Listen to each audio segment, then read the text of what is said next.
que este cruceiro que tendes aquí, que está en Melide, é posiblemente o máis antigo de todo Galicia, ou alo menos que se conserve.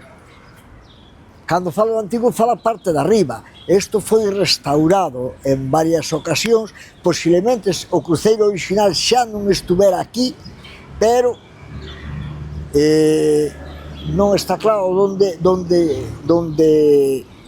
foi posto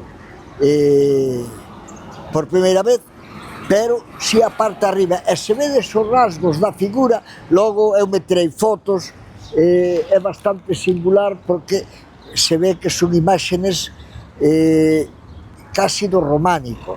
Estamos falando de que algunhas persoas, como Castelao, o cita e dice que posiblemente os orígenes sea do siglo XIV e, polo tanto, converte no máis antigo que eu sepa e que sepamos de Galicia, en Melide. Chulo.